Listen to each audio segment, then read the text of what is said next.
Bienvenue dans Les Voix du terrain, le podcast qui donne la parole aux professionnels passionnés du bâtiment. Au fil de ces échanges, vous découvrirez leur parcours, prendrez connaissance des défis qu'ils et elles rencontrent en tant qu'entrepreneurs et dirigeants, ainsi que la philosophie qui guide chacun de leurs projets. C'est parti pour une nouvelle immersion inspirante dans les coulisses du bâtiment. Merci pour tous ces efforts, en plus par la chaleur qu'il fait. C'est très appréciable. Merci aussi d'avoir accepté cette invitation dans le podcast Les Voix du terrain. L'objectif aujourd'hui, qu'on en avait un petit peu parlé déjà, c'est de découvrir votre parcours, votre vision du secteur et puis surtout les coulisses d'une entreprise comme CGK dans votre domaine particulier et vous en tant que dirigeant d'entreprise et d'homme, justement. Et donc, pour commencer, Sébastien, est-ce que vous pouvez nous présenter CGK2 en quelques mots et nous dire depuis quand l'entreprise est active sur le terrain? CGK2, donc c'est une entreprise qui a été ouverte en 2005 par mon père. Initialement, donc je travaillais en tant qu'apprenti avec lui, j'ai appris l'électricité avec mon père. On faisait beaucoup de particuliers avant, donc pas du tout ce qu'on fait aujourd'hui. On faisait vraiment de la rénovation de maison, habitation, cocher de l'appartement dans Paris, enfin plein de choses comme ça, du chauffage, alarme. Donc ça, c'était vraiment une activité très domestique. Quelques années après, via une connaissance, j'ai commencé à mettre le pied dans l'électricité, donc CVC. On va utiliser des acronymes, donc c'est chauffage, ventilation, climatisation, donc ce domaine-là, de la CVC. Donc. On a mis gentiment les pieds là-dedans, donc ce qui va être rénovation de chaufferie, locaux techniques de ventilation, tout ce genre de choses, depuis 5-6 ans, je dirais. Et aujourd'hui, cette activité a complètement remplacé l'activité de particulier. On ne fait plus du tout de particulier. Donc l'activité de l'entreprise a complètement changé. On a une fonction d'automatisme aussi pour accompagner nos travaux électriques en chaufferie et locaux ventilation.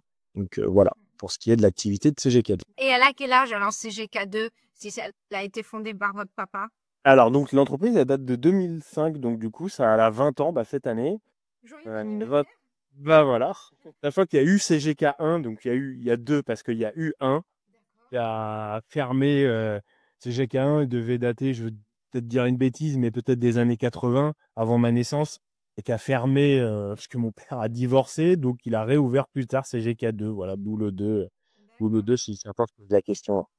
Et est-ce que vous envisagez-vous déjà un CGK3 avec la future génération, si vous avez des enfants ou je sais pas? Alors non, le CGK3, il existe et on en rigole un petit peu avec nos collègues puisque mon père, qui est à la retraite aujourd'hui, à 71 ans, travaille toujours, on va dire en dessous de main comme ça.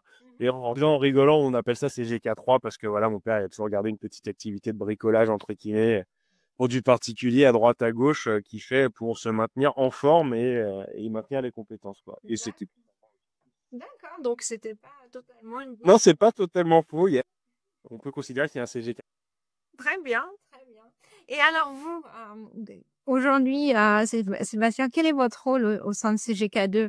Vous avez dit par rapport à votre papa, mais en général. Alors, en général, mon rôle, donc moi, je suis gérant de l'entreprise CGK2. C'est une petite entreprise, on est que 3 personnes. On a été jusqu'à 4, mais là, on tourne à 3 en ce moment. Mon rôle, donc, c'est la gestion de l'entreprise déjà au quotidien. Donc, tout ce qui va être la partie administrative, faire les devis, faire les commandes de matériel, toutes ces parties-là, la relation clientèle aussi. Je fais une bonne partie du terrain quand même parce que je considère que je suis 80% du temps sur le terrain quand même. Donc je suis quand même pas mal en production, plus qu'en improductif entre guillemets hein, au bureau. Et depuis 2 ans, ma femme m'a rejoint dans l'entreprise, donc du coup à plein temps, parce qu'elle était avant à mi-temps, même pas à mi-temps, elle avait une journée par semaine. Elle avait une journée par semaine pour faire vraiment que de l'administratif, mais sans se déplacer. Et aujourd'hui, elle est à plein temps, donc elle, c'est une reconversion professionnelle pour elle, hein. Et donc, du coup, elle m'a soulagé une bonne partie de l'administratif, tout ce qui est comptabilité et tout ça, pour que moi, je puisse me concentrer sur le chantier en production aujourd'hui. Physique sur le terrain. D'accord. Voilà. Mon rôle, c'est un peu multicasquette aujourd'hui. Je fais du bureau jusqu'au chantier. Je suis un peu partout, entre guillemets, sur le pont, mais après, sur une petite entreprise comme ça, c'est un peu normal, hein. Aussi polyvalent. Un peu polyvalent. Oui, puis c'est ce qui est sympa aussi dans le métier, c'est que du coup, on n'a pas le temps de s'ennuyer. Enfin, je veux dire, Je suis pas saoulé, entre guillemets, d'être que au bureau et de faire que gérer des personnes ou alors de faire que du chantier. Voilà, ça change vraiment d'une journée à l'autre. On peut faire pas du tout la même chose, voire même des fois dans la même journée, pas du tout faire la même chose. Pas de routine. Pas de routine là. Et alors, justement, pas de routine, à 80% sur le terrain. Vous avez dit qu'initialement, vous avez commencé comme apprenti. Qu'est-ce qui vous passionne dans cette aventure CGK2 et qu'est-ce qui vous passionne aussi en tant que dirigeant dans votre quotidien? Je dirais que la passion du dirigeant, elle est un peu faite par la force des choses. Parce que je considère pas que ça soit ça qui me passionne aujourd'hui, mais bon, il faut bien le faire, donc je le fais. D'accord. Moi, ce qui me passionne vraiment dans mon travail, c'est vraiment de produire quelque chose quand on crée une installation. Là, par exemple, en ce moment, on est en train de rénover une chaufferie où on sait qu'on va rendre le système meilleur d'un point de vue énergétique et tout ça. Donc, on dépose tout, on refait tout à neuf. Donc, de livrer l'installation à la fin, de mettre en service, de voir que ça fonctionne bien, tout ça. Moi, c'est vraiment ça aujourd'hui qui me passionne. Après, le reste de tout ce qui est gestion d'entreprise, bah, je le fais parce que il faut le faire. Et voilà. Il y a des moments, c'est sympa, puis d'autres un peu moins. Ouais. Est-ce que c'était quelque chose auquel vous aviez pensé quand justement vous étiez apprenti en électricité? Vous aviez Pas du tout. Pas du tout. Déjà, quand on apprend un métier comme ça, au début, je parle juste du gros du technique du métier. Quand on voit faire, entre guillemets, ceux qui ont l'expérience, on se dit que jamais on va arriver au niveau et qu'on sera jamais capable de faire ce qu'ils font. Bon, bah, par la force des choses, on finit par y arriver, hein, donc on progresse petit à petit. La gestion d'entreprise, c'est pareil, c'est pas quelque chose que j'ai appris à l'école. Père un petit peu qui m'expliquait tout ça, puis après on découvre un peu par soi-même, en faisant des bêtises ou pas, la manière qui fonctionne qui mieux. Ouais. D'accord, d'accord. Vous venez de nous parler de ce chantier de refaire totalement une chaufferie. Est-ce qu'il y a un projet ou un chantier récemment qui vous a particulièrement marqué, pardon, que ce soit par sa complexité, peut-être son innovation Mhm. ou ses enjeux? Marqué dans le bon sens ou dans le mauvais? Ça peut être les deux. Bah, alors les 2, hein, Les deux, ouais. comme on dit, les voix du terrain, la voix vous est Ouais. donnée, la parole vous est donnée. Bah, marqué, alors je vais commencer par le mauvais sens parce que c'est un exemple récent. Là, on a fait des chantiers, enfin, on est toujours en cours d'ailleurs dessus sur des chantiers de data center. C'est très à la mode en ce moment, là, en Île-de-France pour nous, là. Il y a beaucoup de data centers donc, qui sont en train de se créer pour l'entreprise Bouygues Energy Service, donc une grosse entreprise. Ont beaucoup de mal à trouver de la main-d'œuvre pour faire leur chantier. Donc, du coup, ils nous ont contactés pour qu'on fasse des travaux pour eux. Et bah, c'est une expérience, on va dire, à moyenne, moi, je considère, puisque, en fait, on est très petit par rapport à une boîte comme ça. Et le fonctionnement d'une grosse boîte, c'est vraiment un gros rouleau compresseur, pas dans le mauvais sens du terme, hein, mais c'est vraiment une grosse machine. Et pour des petites entreprises comme nous, ça manque un petit peu de flexibilité. C'est compliqué de travailler avec ce genre d'entreprise. Donc voilà, là, on finit les chantiers. Je suis pas sûr que ça soit quelque chose qu'on produise derrière. Parce qu'ils ont des process, Exactement. Alors, comités, etc. tout à fait. Alors ça, j'entends très bien hein, le niveau de process. Donc déjà, il y a un process de sécurité sur le chantier qui est vraiment extrême, moi, je trouve, aujourd'hui. Alors c'est très bien, hein, je dis pas qu'il faut que les gens ils se tuent à la tâche, hein, c'est pas du tout ce que je suis en train de dire. Mais c'est un peu trop extrême. Et au point que je trouve que ça infantilise vraiment les gens sur place. On est quand même tous responsables de ce qu'on fait. On sait, enfin, on a tous envie de rentrer avec nos 10 doigts et à la maison le soir. Hein, on n'a pas envie de mourir au travail. Mais là, je trouve que c'est un petit peu extrême sur leur méthode. Ça empêche vraiment de travailler. D'accord, à ce point-là. Ouais, c'est compliqué. Et le problème, c'est que comme nous, on vend une prestation, comment dire, un peu comme un tâcheron à une époque, on vend une prestation comme on nous met des bâtons dans les roues, c'est un grand mot aussi, hein, pour avancer comme on veut dessus, bah en fait, on se retrouve à avoir du retard sur notre temps de travail et du coup, la rentabilité est vraiment pas terrible, quoi. Ah oui, ça a un énorme impact sur votre travail, vraiment. Pour des petites entreprises, nous, c'est très compliqué. En fait, ils ont tellement l'habitude de travailler avec des grandes boîtes où il y a vraiment beaucoup de personnel, où les mecs, ils sont là à dispo sur le chantier tout le temps. C'est pas du tout le même fonctionnement entre une petite boîte comme la nôtre et prendre un FH ou ce genre d'entreprise qui vont laisser plusieurs personnes sur le chantier. Voilà, c'est pas du tout la même approche. Donc, on a essayé. Voilà. On fait des expériences, mais voilà, c'est pas toujours concluant. Après, c'est comme vous avez dit, on apprend de ses bêtises, on apprend en permanence. Vous avez sûrement déjà tiré des leçons et peut-être, ce sera peut-être pas la dernière fois. Ce sera peut-être juste Moi, le plan que j'ai pensé, si on devait continuer aujourd'hui avec une entreprise comme ça, il faudrait que je leur vende des jours de prestation. Bah, que de leur vendre un volume de travail, il faudrait que je leur vende, bah voilà, on est là 10 jours avec 2 personnes, on fait ce qu'on a le temps de faire, avec tout ce qui nous est imposé en termes de sécurité et tout ça. Et bah, si c'est pas fini, il faudra en remettre à la fin. Donc, au lieu que ce soit moi qui paye la casse, ça serait l'entreprise Bouygues qui paye la casse. Enfin, la casse, quand je dis la casse, c'est le temps perdu, hein, c'est sûr. Oui, oui, oui. Voilà, j'ai réfléchi au plan, ça serait plutôt ça qu'il faudra faire. Bon point, bon point. Donc, donc ça, c'était, on va dire, l'exemple ou un positif. Et quel est alors l'exemple positif, ce qui est le chantier que vous avez en tête qui vous a marqué Alors, positivement? je dirais que c'est pas un chantier, mais c'est plutôt un peu dans l'air du temps, vu qu'aujourd'hui, bah, donc ma femme travaille avec nous, et pareil, elle est à 80% du temps sur le chantier. Donc ça reste une femme dans un univers hyper masculin, on va pas se mentir, hein, le bâtiment, croiser une femme qui produit quelque chose, hein, j'entends qu'elle est vraiment avec des outils dans les mains pour faire quelque chose, c'est très très rare. On en croise, hein, mais c'est très rare. Et moi, c'est plutôt l'attitude des gens qui même encore aujourd'hui, me surprennent. Ah, madame, vous venez pour faire quoi? Bah, pour travailler, en fait. Voilà, c'est vraiment.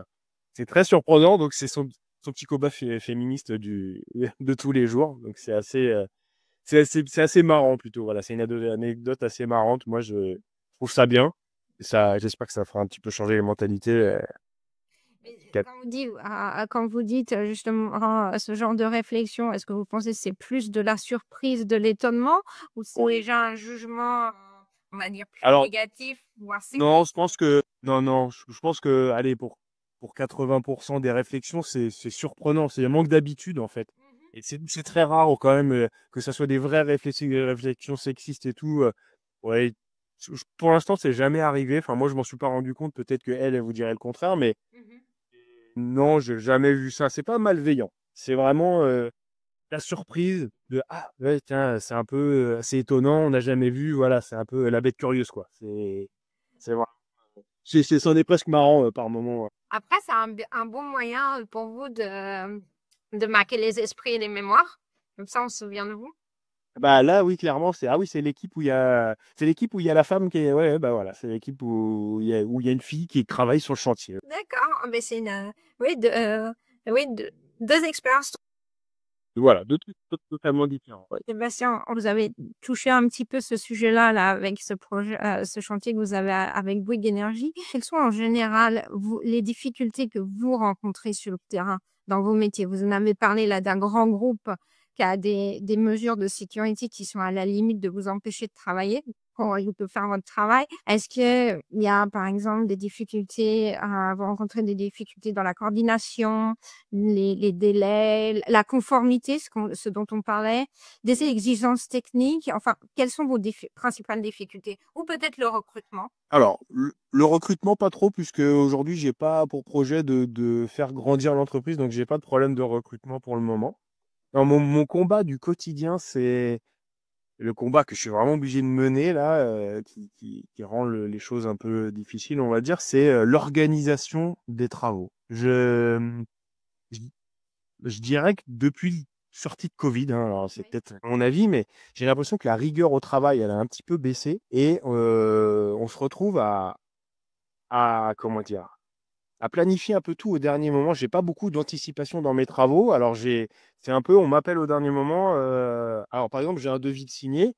On ne sait pas me donner de date de démarrage, mais par contre, on est capable de m'appeler le vendredi pour venir le mardi suivant. Voilà. Donc à planifier, c'est très compliqué. Moi, c'est vraiment la planification du travail qui est très, très, très compliquée aujourd'hui. L'anticipation de mes clients, enfin, voilà, tout ça. Et vous l'expliquez comment ça? Bah, j'ai pas trop d'explications. Franchement, j'y réfléchis beaucoup parce que c'est vraiment, je vous dis, c'est mon fardeau du quotidien, je vais appeler ça comme ça, de planifier les travaux. Je sais pas, j'ai l'impression qu'il y a un petit peu effet boule de neige il suffit qu'il y en ait un qui soit désorganisé pour que ça désorganise tout le monde et du coup, ça se répercute sur bah, les sous-traitants et ainsi de suite et du coup, ça décale plein de choses. À part cette explication-là, j'ai pas trouvé la réponse. Mais j'imagine que pour vous, c'est très, très compliqué alors de pouvoir aussi vous organiser. Bon, vous êtes une petite équipe, mais quand même, vous avez différents chantiers en cours pour les matériaux, pour pour peut-être les sous-traitants ou les partenaires? Ouais, je vous dis, c'est vraiment ça le quotidien. Ce que je fais pour combattre ça, déjà, j'essaye d'être très proactif envers mes clients. C'est moi qui vais dire, bah voilà, on démarre quand est-ce qu'on peut faire ça, est-ce qu'on peut anticiper. Je les accompagne vraiment dans l'anticipation du projet et je leur soulage cette charge de gestion de mon temps à moi. Et moi, j'essaye d'être le plus rapide possible pour planifier les choses et qu'on s'y tienne. C'est comme ça que j'accompagne mes clients. Mais après, j'ai pas beaucoup d'autres solutions. J'ai pas beaucoup de leviers, moi, après, quand on me dit, bah, ou alors on me dit des fois, bah, désolé, mais le chantier, en fait, il est décalé de 15 jours. Sauf que les 15 jours plus tard, ils étaient déjà occupés par quelque chose. Donc Bien voilà, sûr. tout cet effet boule de neige, du coup, on se retrouve, au bout d'un moment, ça tasse un petit peu sur l'agenda, hein. Il n'y a que 4 semaines dans le mois. Donc maintenant, j'en suis arrivé à, dans mon calendrier, de garder des jours vides pour pouvoir déplacer des choses qui ont été annulées et tout ça. Et est-ce que vous avez remarqué que ça se passait avec un type particulier de client ou est-ce que c'était plus général? Non, c'est assez général, hein. J'ai des clients mieux organisés que d'autres, ça c'est sûr et certain. Grand groupe, petit groupe? Pareil, non, en fait, ça dépend. On parle de grands groupes, petits groupes, mais j'ai l'impression que ça dépend beaucoup de l'interlocuteur qu'on a en face. C'est vraiment la personne qui est dans l'entreprise Mhm. et la chose. Que ça soit une boîte de 10 personnes ou de 100, c'est la personne que vous avez en face de vous qui fait la relation avec l'entreprise et Mhm. les choses. Donc, non, pas forcément petit, grand groupe. D'accord, d'accord. En tout cas, on entend votre douleur, hein. Moi, j'entends votre douleur. C'est ce qui me fatigue le plus aujourd'hui, c'est de toujours penser à la planification, de dire bah voilà, là on va faire ça, oui, mais là lui il m'a décalé le truc, donc c'est une réflexion. C'est assez compliqué, hein, de gérer cet agenda parce que bah quand on travaille pas, bah on produit pas, on chiffre pas et donc bah, en gros pas de salaire. Voilà, c'est un peu ça aussi, hein. Si on pouvait rester à l'atelier et puis qu'on était payé pareil, mais c'est pas le cas, il faut qu'on produise pour être payé, comme n'importe quelle entreprise, hein, d'ailleurs, hein. Et voilà, chaque temps perdu, bon, bah, c'est entre guillemets du salaire en moins, quoi. Ça coûte. Donc ça coûte, ouais, exactement, ça coûte. Mhm. Entendu, entendu. Je me permettrai de revenir sur ça à la fin, sur ce dont on avait parlé, comment on pourrait vous accompagner.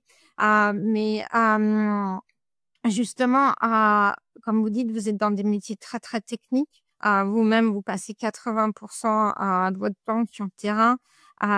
Et en plus, vous êtes sur une spécificité encore plus technique, les armoires électriques, l'électricité, la climatisation. On est aujourd'hui dans le digital. Il y a plein d'outils connectés, il y a des outils numériques. Est-ce que vous les avez déjà adoptés dans votre, justement, métier hyper technique? Alors, en outils numériques, on utilise beaucoup. Bah déjà pour l'entreprise, on a un Drive, Google Drive, donc c'est un serveur, voilà, c'est assez connu, donc j'explique pas, mais où on a tous nos fichiers qui sont stockés, qui est accessible depuis le téléphone de tout le monde, depuis tous les ordinateurs. Donc nous, ça nous fait notre petit serveur où déjà on a les répertoires chantiers, on peut aller tout chercher dessus.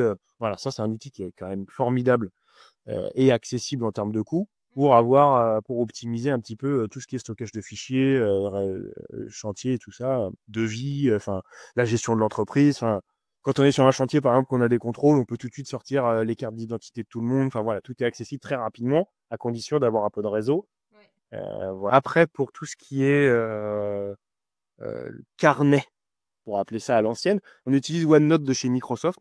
Alors, dites-nous, qu'est-ce que c'est les carnets dans l'industrie Là, quand je de dis votre métier? carnet, c'était avant, quand on notait sur son petit cahier. Voilà, mon père a toujours eu ça, un carnet à spirale où il notait bah, son matériel qu'il avait besoin pour vendre, D'accord. les trucs qui lui passaient par la tête. Je parle d'un carnet au sens physique avec un stylo bille, hein.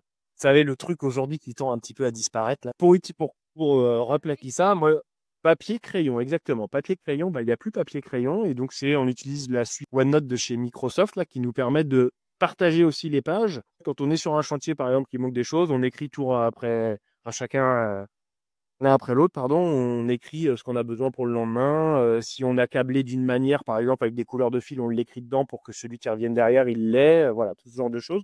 Et ça, c'est pareil, c'est partagé avec les 3 collaborateurs. Donc, on a tous accès à la même chose pour être le plus efficace possible. Ouais. Et dans votre gestion là, administrative, vous l'avez dit que vous y passiez du temps, votre femme a repris ça. Il y a aussi des outils numériques, je pense à la comptabilité ou justement ou la création de devis. Alors pour la création de devis, moi j'utilise le logiciel Zabora là, qui est en partenariat avec mon fournisseur de matériel Rexel là, qui fonctionne très bien.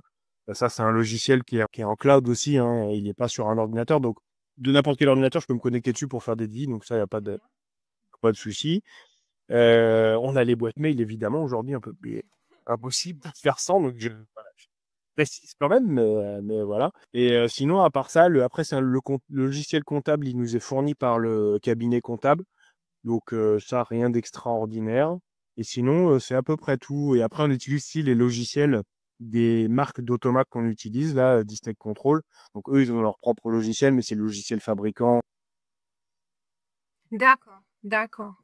D'accord. Et est-ce que vous pensez, je sais pas, acquérir plus d'outils numériques ou peut-être un jour d'utiliser l'intelligence artificielle? Ou peut-être que vous l'utilisez déjà? Bah, je suis pas un grand adepte pour le moment de l'intelligence artificielle, puisque j'ai pas pris le temps non plus, mais j'ai pas vu l'utilité pour moi là d'utiliser ça. J'ai pas non plus trop envie de tout lâcher dessus parce que je considère qu'après, je sais pas ce qu'on va faire au travail, hein. Donc, bah voilà, quand j'écris, j'essaye d'écrire moi-même mes mails et tout ça. Je comprends que ça fasse gagner du temps, hein. Je crache pas sur les gens qui l'utilisent ou pas, hein, mais pour l'instant, j'ai envie de faire les choses par moi-même et de rester, voilà, de faire les trucs comme ça. Peut-être que demain, ça changera, hein. À voir. Ok. Moi, c'est une chose qui me fait un peu peur, l'intelligence artificielle. Je m'inquiète beaucoup pour des métiers. Alors, pour des métiers comme le mien, pas trop, parce qu'il faudra toujours aller tirer du câble sur le chantier et raccorder des équipements. Mais il y a des métiers, je finis par m'inquiéter un petit peu, ouais, pour l'avenir, parce que les gens, des fois, ils n'ont pas forcément peur. Ça, je veux dire, c'est génial et tout, mais bon, quand on sera remplacé par une machine, qu'est-ce qu'on va devenir nous? Parce que la machine, son salaire, elle va pas être reversée à la personne qui faisait le boulot avant, hein. Donc, Non, je vois pas comme ça. non. Mais bon, il y aura toujours un être humain derrière la machine. Il y aura toujours, puis il y aura surtout des nouveaux métiers, je pense, qui vont arriver après. Voilà, je m'inquiète, mais je m'interroge. Mais c'est sûr que vous, dans votre secteur, on n'a pas de souci, hein. Pas de souci, peut-être qu'un jour on sera remplacé par des robots, hein, j'étais pas, Robots, mais peut-être, mais voilà. Mais pour l'instant, bon, c'est à bras de bonhomme que ça se fait et qui est tant mieux pour nous, hein. très bien. Justement, on parle d'évolution, IA, etc. Si on revient à la partie client, est-ce que vous avez remarqué, vous, des évolutions dans l'attente de vos clients? Que ce soit, par exemple, là, en plus, c'est très concret avec la canicule, la vague de chaleur qu'on a. Est-ce qu'ils ont plus d'exigences en termes de performance énergétique ou est-ce qu'ils ont plus ça et leurs attentes ont changé par rapport au délai, à la maintenance? Est-ce que vous avez relevé des évolutions de ce côté-là? Alors oui, on commence un peu. Alors sur les délais, oui, bon, alors, de plus en plus et de pire en pire, hein, même je vais utiliser ce mot-là. Les délais on me demande maintenant, j'ai pas de problème à avoir des clients qui me demandent, est-ce que vous êtes disponible la semaine prochaine? Bah, pas forcément. Heureusement qu'on est occupé. Donc ça, les délais, ça devient très compliqué à gérer. J'ai pas une grosse vision d'avance de travail. Par exemple, là, je sais ce que je fais jusqu'à fin septembre. D'accord. Moi, je n'ai pas de travail. Mais par contre, j'ai pas de moment dans l'année où on travaille pas, quoi. Très court. Surtout quand j'entendais mon père il y a quelques années qui me disait, il y a 30 ans de ça en arrière, 2 ans après, il savait ce qu'il allait faire, quoi. Le travail était planifié sur 2 ans, Sur quoi. 2 ans. Ouais. Il y a encore des métiers où c'est comme ça.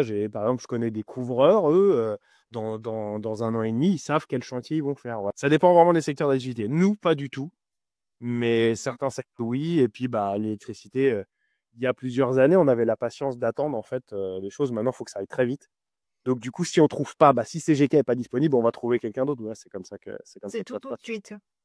C'est tout de suite, exactement. J'appelle ça l'effet Amazon, moi. Donc, L'effet on commande, effet Amazon. Bah, on commande, il faut que ça arrive. Bon, c'est vrai qu'aujourd'hui, on patiente plus, hein. Mettre 10 jours pour recevoir quelque chose qu'on a commandé, quand on a commandé, c'est plus dans l'air du temps, quoi. Ça ne plus attendre. et Quand com ça évite. comment vous faites tout ce travail de communication par rapport à vos clients? Justement, vous n'êtes pas Amazon et que ce que vous, le type de produit et de service que vous délivrez, ça se fournit pas comme ça du on Ça va peut dire. mettre du temps. Alors, je dirais que les clients sérieux le comprennent très bien. Mmh. Ceux avec qui on travaille depuis longtemps et qui sont sérieux le comprennent. Et même souvent d'ailleurs, quand on veut bien faire les choses dans le bon sens, c'est qu'on me demande mes prochaines dispos avant de me faire chiffrer le chantier et de savoir quand est-ce qu'on peut le faire. Voilà, ça, quand ça se passe bien, ça se passe comme ça.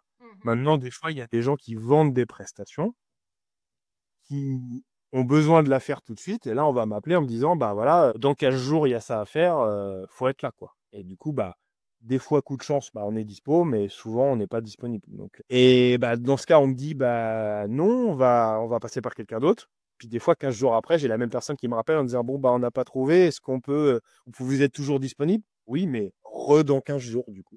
Donc, ça fait un mois plus tard par rapport à la demande initiale. Voilà. Ça, c'est vraiment, ça devient vraiment récurrent. Cet effet-là, je sais pas d'où il sort, mais il y a 4-5 ans de ça, c'était moins flagrant. Aujourd'hui, c'est vraiment quotidien, quoi. Je sais pas si c'est parce qu'il y a trop de boulot d'un coup et que c'est un peu débordé ou si c'est un manque d'organisation générale. Ça, comme je disais tout à l'heure, je n'ai pas d'explication. Ça revient à ce que vous disiez, Ouais, à ce point de douleur par rapport à la planification. Ces 2 ouais, moments sont très liés, hein. ouais, tout à fait. Mmh. Mmh. Mmh. On entend là, effectivement. Pour revenir donc justement à vos activités, on comprend la difficulté de planifier, d'être très, très, très flexible.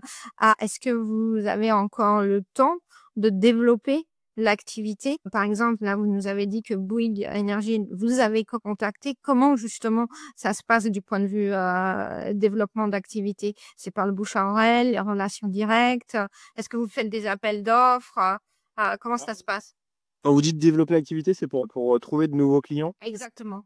Ouais. Alors, pour ça, on a fait, il y a quelque temps maintenant, un site internet là, qui fonctionne très très bien, parce que comme on est sur un secteur un petit peu niche, Mmh. le référencement est très bon et j'ai beaucoup de demandes via le site internet. Bouygues, ils nous ont trouvé comme ça, hein, donc en tapant électricien CVC sur internet, et ils sont tombés sur notre site internet, tout simplement, hein. Donc, comme si on cherchait un restaurant, on chercherait une pizzeria à Rouen, par exemple, c'est un peu. Très, très bien référencé alors. Mais on est sur un secteur très petit, on va dire. Électricité CVC, c'est un peu spécial.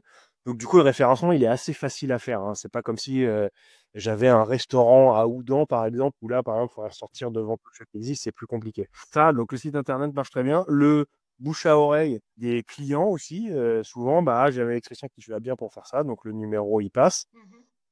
Et j'ai aussi remarqué ce qui marche vraiment bien, moi ça c'est pareil, ça se fait un peu tout seul, c'est que bah on se fait un petit contact dans une entreprise, donc le numéro il se distribue dans l'entreprise en question, et les gens ils restent pas dans les entreprises souvent, ils changent d'entreprise. Et donc les personnes qui vous appelaient quand ils étaient dans l'entreprise A, bah ils vont dans l'entreprise B et ils vous rappellent un petit peu plus tard, hey, Sébastien, tu fais toujours ça, et j'ai changé d'entreprise et voilà. Et ça c'est beaucoup maintenant, j'ai beaucoup d'anciens clients qui étaient dans l'entreprise A, ils sont partis dans la B, et donc maintenant, ça me fait des nouveaux clients. Je travaille avec la même personne, ça ne Mmh. change pas, mais j'ai des nouveaux clients. D'accord, le réseau, quoi. Le réseau, tout à fait. Mmh mh. Mmh. Vous avez dit, promis à votre site internet, le référencement. Est-ce que vous utilisez, d'autres moyens digitaux, les réseaux, Instagram, d'autres plateformes ou c'est principalement le site internet? Bon, je pense que pour notre activité Instagram, je connais pas, j'ai pas l'application Instagram, mais j'ai pas l'impression que ça serait pour notre métier, pas assez pro. Je pense que s'il y en avait une, ça serait LinkedIn peut-être, Ouais. plutôt pour la partie professionnelle, où j'ai pas mal de demandes de contact dessus. Moi, j'ai un profil. Mais on m'appelle plutôt pour me vendre des choses que m'acheter des choses. Donc, D'accord. c'est pas toujours des choses qui m'intéressent, donc ça va plutôt dans ce sens-là, le contact. Donc non, tout ce qui est réseaux sociaux aujourd'hui, c'est pas le plus utile. Ça reste pas assez pro, je pense, pour des métiers du bâtiment comme nous. Alors après, je peux me tromper, il y en a qui me diraient peut-être le contraire, mais c'est pas trop ce qui colle pour moi pour avoir des nouveaux prospects. Mmh. Mmh. OK. Mais on a bien entendu les 3 sources, justement pour, l'acquisition de clients, de nouveaux clients. Hem, Vous nous avez parlé au tout début, de ces 2 expériences, l'une positive, l'autre moins, la positive avec votre femme. Là, maintenant, est-ce que vous avez, une anecdote ou un retour de terrain qui illustre peut-être à 100 si possible, les réalités de votre métier aujourd'hui? Une anecdote de terrain. Ou un retour de terrain voilà, ça, c'est notre métier, c'est mon métier aujourd'hui. C'est ce que je vis au quotidien. Voilà, comme ça me vient pas forcément d'anecdotes de terrain, parce qu'il y en a tellement, en fait, tous les jours, en fait, tous les jours, c'est une anecdote, puisque là, aujourd'hui, on fait une chaufferie, par exemple, qui va nous prendre une semaine. La semaine prochaine, on se met sur autre chose. Enfin, vraiment, il y a même des semaines où chaque jour, on n'est pas du tout sur le même chantier. Donc, tous les jours est une anecdote. Chaque chantier est différent. C'est ce qui fait qu'on ne s'ennuie pas aussi dans ce métier-là. C'est que déjà, même si on fait la même chose, on ne le fait pas au même endroit, pas avec les mêmes clients. Donc ça amène pas mal de diversité.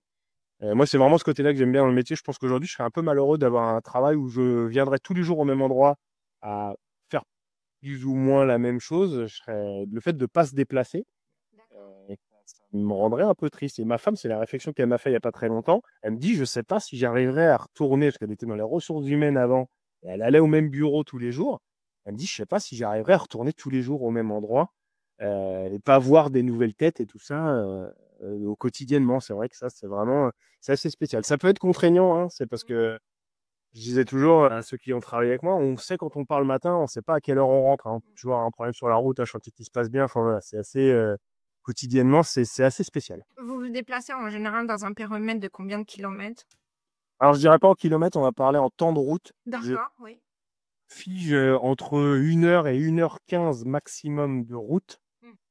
Bon, enfin par jour. Aller, donc ça fait 2 h 30 par exemple par jour. Ah, D'accord. par jour. Ah, c'est déjà beaucoup, hein. Au-delà de ça, on fait du déplacement, ça veut dire qu'on va dormir à l'hôtel ou enfin, on va dormir à l'hôtel pour être proche du chantier et éviter de faire trop de route non plus. Donc voilà, c'est pas en kilomètres, parce qu'on est on est en région Île-de-France, hein, donc les kilomètres, ça veut un peu rien dire. Oui, On peut mettre une demi-heure à faire 2 kilomètres, donc tout à c'est. fait. Je parle en temps passé dans le véhicule, c'est plus pertinent pour moi. D'accord. Oui, oui, non, entendu. Ah, vous êtes en Île-de-France pour nos auditeurs. Vous êtes dans quel endroit précisément en Île-de-France? Dans Alors, les moi, Yvelines, hein? je suis dans les Yvelines, à Houdan précisément, et Houdan, ça se situe pour, à 30 minutes de Versailles. Ça se D'accord. situe un petit peu, une grande ville un petit peu connue. Oui, historiquement, ça doit nous rappeler quelque Voilà, chose, quelques petites ça, choses. ça, ça parle un petit peu. Donc on est sur l'axe, on est à l'opposé de Paris par rapport à Versailles. D'accord. Voilà, en direction de Normandie, en fait. Voilà. On voit dans quelle direction ça s'orienter. Très bien. Voilà. Ah, comment, vous nous avez dit là justement l'anecdote où les retours de terrain, c'est tous les jours, il n'y a pas de routine. Il y a beaucoup, il y a du déplacement. Ah, mais ça vous oblige à être très réactif aussi. Sur le déplacement ou sur En le. général, par rapport à votre métier, par rapport à ce que vous faites, vous me dites, on sait à quelle heure on part, on ne sait pas à quelle heure on rentre. Une semaine, vous pouvez être sur tel chantier, la semaine d'après sur un autre chantier. Et comme vous avez expliqué, il peut y avoir des défis par rapport à la planification. Moi, c'est ce côté réactivité. Comment vous arrivez à gérer des projets tout en restant réactif? Alors, la réactivité, c'est une très bonne question. Ça, on l'a beaucoup. Alors, pas trop l'été, parce que donc, comme on travaille dans le milieu du chauffage, nous, c'est notre grosse saison, puisque là, les chaufferies sont à l'arrêt. On chauffe plus en ce moment, normalement. Avec Il les, vaut mieux pas, hein. oh, là, vu les températures qu'il fait, normalement, on n'a plus besoin de chauffer. Donc, c'est pas trop la saison où j'ai besoin le plus de réactivité. Là, normalement, l'été, on est plutôt sur des travaux planifiés, des rénovations de chaufferie complètes, ce genre de choses. Par contre, l'hiver, quand les installations tournent, on a souvent des clients, une chaudière en panne ou une installation qui tombe en panne, une automate par exemple dans une armoire, ce genre de choses. Puis, il faut remplacer l'équipement parce que du coup, ça chauffe un immeuble d'habitation par exemple. Là, on m'appelle un peu en dernier moment. Bon, voilà, est-ce que tu as un peu de dispo pour faire ça? Là, c'est de la dispo dépannage, j'appelle ça. Donc là, on pousse un peu. Voilà, on pousse un peu dans l'agenda. S'il y a des travaux, on les décale un petit peu. Les clients, ils comprennent. Parce que même si c'est pas le même client, le jour où ça sera l'autre client pour lequel on a déplacé les travaux pour un dépannage, il sera bien content qu'on fasse la même chose pour lui.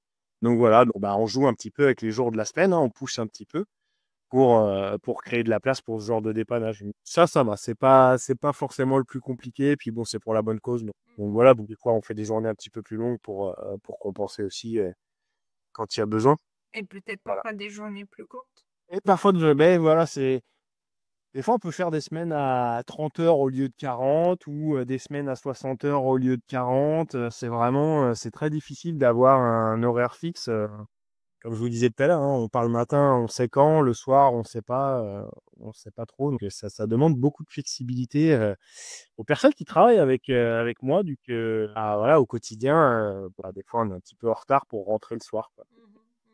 C'est pas toujours facile à gérer quand quand on était habitué à quitter à 17h et qu'on arrive à 18 à la maison régulièrement. Voilà, c'est pas toujours comme ça fait. Mais vous restez toujours motivé. Oui, oui, pour l'instant, ça va. J'ai pas de baisse de régime sur l'envie de faire mon travail, heureusement.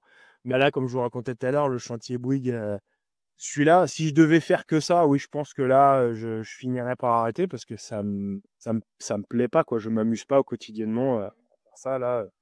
Mon collaborateur Romain, qui travaille avec moi aussi, m'a dit la même chose, hein. Il a le même ressenti. Il dit, désolé, mon chef, mais si on fait ça toute l'année, moi, je vais pas rester, hein. Ça me plaît pas, quoi.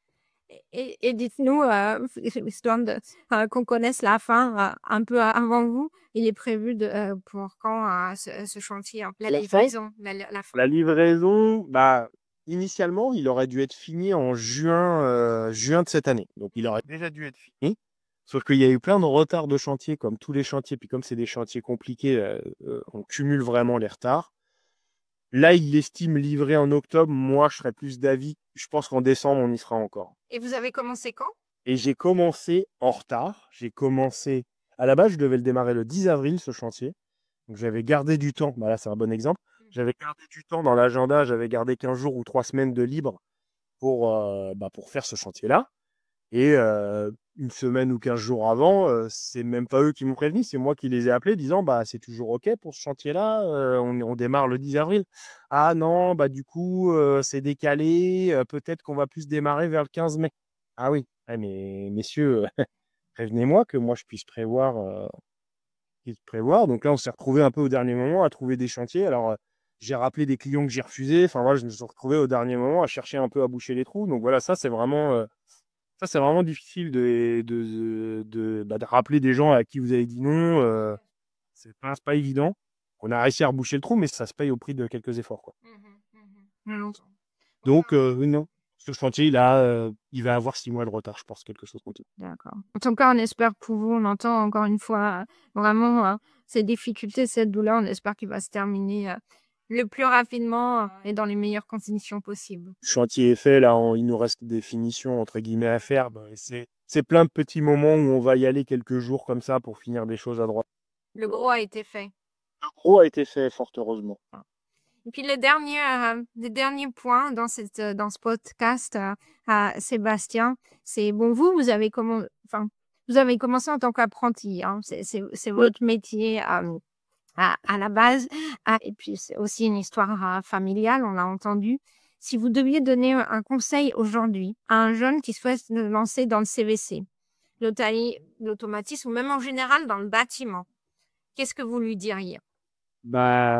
Déjà, on prend pas mal de stagiaires et je discute beaucoup avec les jeunes. Et je trouve qu'il y en a beaucoup qui sont pressés d'être patrons. Des fois, j'ai du mal à comprendre pourquoi, mais en creusant un peu, on finit par comprendre. C'est souvent une question d'argent. On dit, moi, je suis pressé d'être patron pour bien gagner ma vie. Ok, pourquoi pas.